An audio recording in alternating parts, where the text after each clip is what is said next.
प्रिय विद्यार्थियों नमस्कार। आज 27 अप्रैल है। दिल्ली में 18 मार्च को सरकार ने विचार किया तथा 19 मार्च से दिल्ली में सभी शैक्षिक संस्थान, विद्यालय, महाविद्यालय बंद कर दिए गए थे। इस लॉकडाउन की अवधि को लगभग 40 दिन हो गए हैं। अभी 3 मई तक सरकार ने घोषणा की हुई है कि लॉकडाउन रहेगा।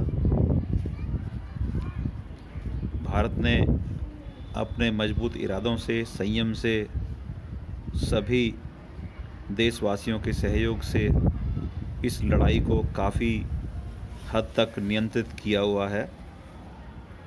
परंतु हमारे देश की जनसंख्या बहुत अधिक है। इस कारण से सरकार एक एक कदम फूंक फूंक कर रख रही है। इस कारण हो सकता है कि अभी हमारी शिक्षा की व्यवस्था में नियमित कक्षाओं को प्रारंभ होने में कुछ और विलंब हो जाए।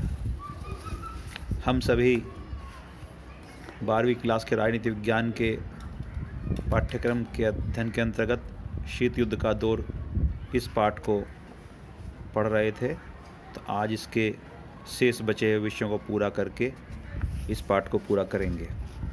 जैसा मैंने आपको बताया था, द्वितीय विश्व युद्ध के बाद दुनिया 2 खेमों में बट गई थी। एक संयुक्त राष्ट्र संघ, सोवियत संघ के साथ और दूसरा अमेरिका के साथ। इसके शीत युद्ध के शुरुआत के 2 कारण मैं बताता हूँ। 2 संधियाँ हुई। एक संधि जो पश्चिमी यूरोप के देश अमेरिका के साथ मिलके उन्होंने एक संधि की 1949 में, NATO, north Atlantic treaty organisation, एक से एक संधि उन्होंने की और एक समूह अपना बना लिया पूंजीवादी देशों का। इसके प्रतिक्रिया में पूर्वी यूरोप के देशों ने सोवियत संघ के साथ मिलकर एक वार्सा संधि संगठन बनाया और इसके अंदर भी कई देश सोवियत संघ के साथ शामिल हो गए, जिसमें से कुछ के नाम आप जानते भी हैं। जर्मनी, पूर्वी जर्मनी का बाद में विभाजन भी हुआ। बर्लिन का जो जानते हैं, यूगोस्लाविया उसके अंतर्गत आया। साथ में Czechoslovakia, Hungary, Bulgaria, Romania, Poland आदि देश आए। ऐसे इन्होंने एक अपना संगठन बना लिया और कुछ छोटे छोटे बीच बीच में ऐसे मुद्दे भी आए कि जिन पर लगा कि दुनिया में तृतीय विश्व युद्ध हो सकता है, जो हमने पहले पढ़ा था और आगे पाठ पढ़ेंगे भी, कि संयुक्त राष्ट्र संघ की स्थापना इसीलिए हुई थी कि दुनिया में तीसरा विश्व युद्ध ना हो, दुनिया युद्धों की विभीषिका से बच जाए। तो ऐसे कई मोड़ दुनिया में आए, संकट आए कि जब लगा कि विश्व युद्ध हो सकता है। जैसे कांगो संकट 1960 में आया, ऐसे ही हमने क्यूबा मिसाइल संकट की बात की जो 1961-62 में आया। इसी प्रकार से बर्लिन संकट, बर्लिन की दीवार, जर्मनी एक बड़ा विशाल देश था और द्वितीय विश्व युद्ध में उसकी बहुत महत्वपूर्ण भूमिका रही थी, परंतु द्वितीय विश्व युद्ध में इटली, जर्मनी, जापान का बहुत अधिक नुकसान हुआ था। ये पूरी तरह से टूट गए थे और इसके बाद ही बर्लिन में भी 2 विचारधाराएं काम करने लगी और स्थिति ये पहुंच गई कि बर्लिन एक देश के बीचों बीच दीवार खींच दी गई, जिसे बर्लिन की दीवार के नाम से जाना जाता है। और बर्लिन, जर्मनी 2 भागों में बट गया, पूर्वी और पश्चिमी जर्मनी में। तो इस प्रकार से ये संगठन बने।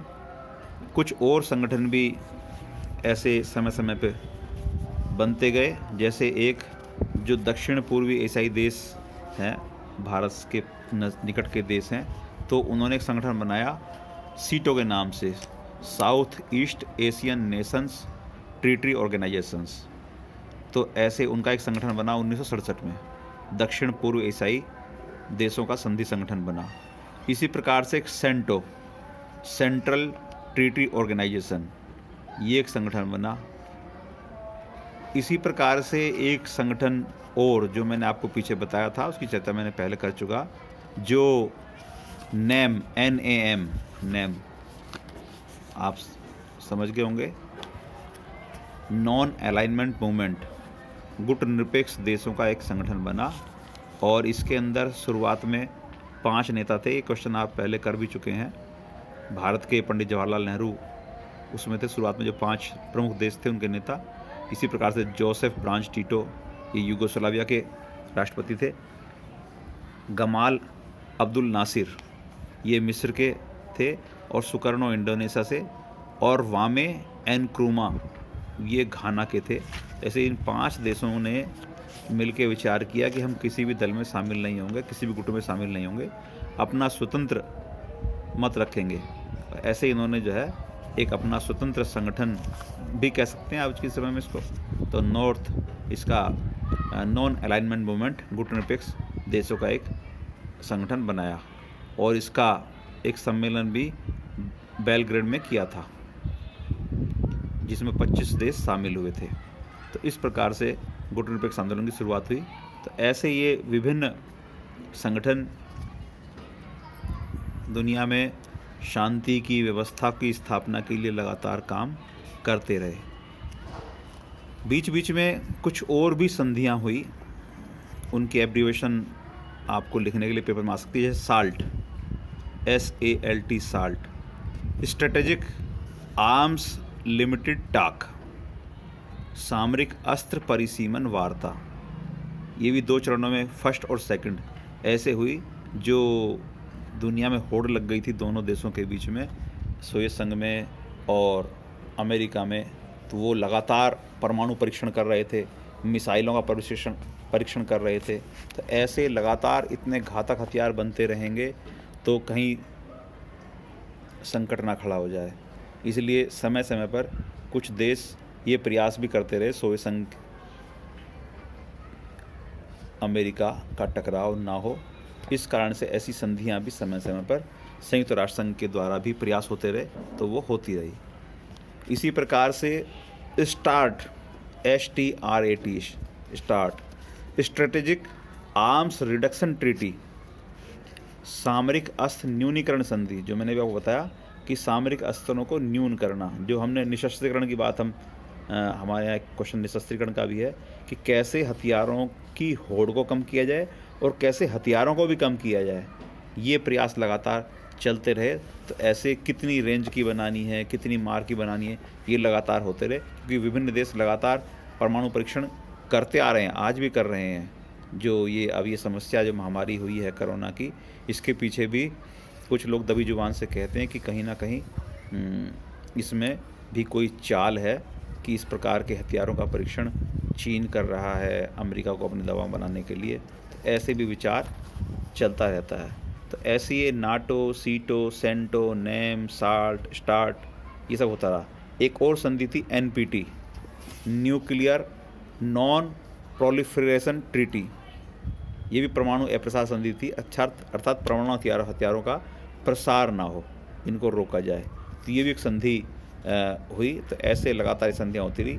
एक और संधि LTBT, ये भी शॉर्ट एब्रीवेशन क्या पूछ लेते हैं, LTBT क्या है, तो लिमिटेड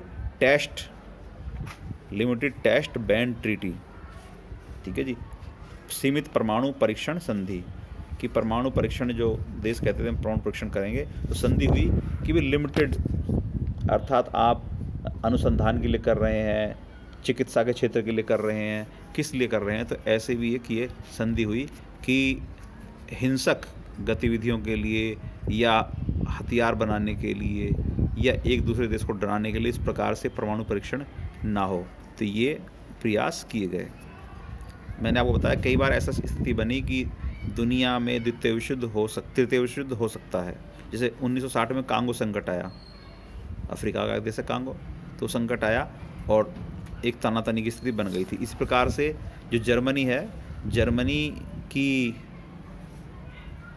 दीवार, बर्लिन की दीवार हमने पीछे चर्चा की थी, तो वो भी जो है जर्मनी का ही बंटवारा हुआ और बर्लिन की दीवार खड़ी हुई। अब बर्लिन की दीवार ढह भी गई है और पूर्वी पश्चिमी जर्मनी का एकीकरण भी हो गया है।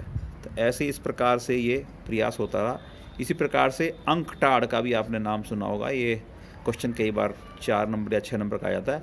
United Nations conference on trade and development, तो इसने अपनी 1972 में रिपोर्ट दी थी और उसमें किस प्रकार से उद्योग जगत में काम हो सकता है, अर्थात जो तीसरी दुनिया के देश, जो मैंने आपको बताया नेम, जो कूटनिरपेक्ष सम्मेलन हुआ तो उसमें जो देश सम्मिलित हैं उनको हम तीसरी दुनिया के देश भी के नाम से जानते हैं, अर्थात जो द्वितीय विश्व युद्ध के बाद उपनिवेशवाद से मुक्त हुए थे।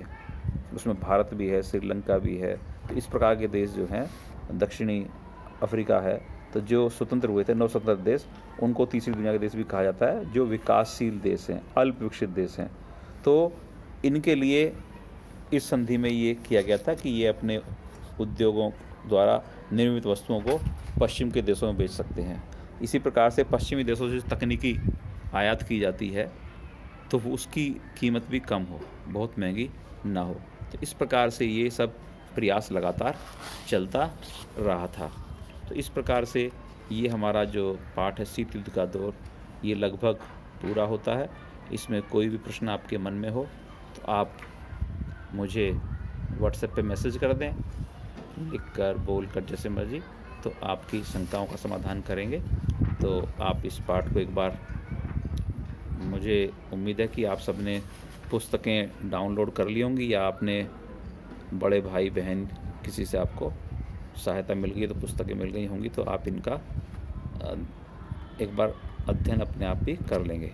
कोई प्रश्न आपके मन में यदि आए कि कोई विषय समझ में नहीं आया तो आप पूछ सकते हैं। ठीक है, सभी को नमस्कार, स्वस्थ रहें, व्यस्त रहें, घर में रहें।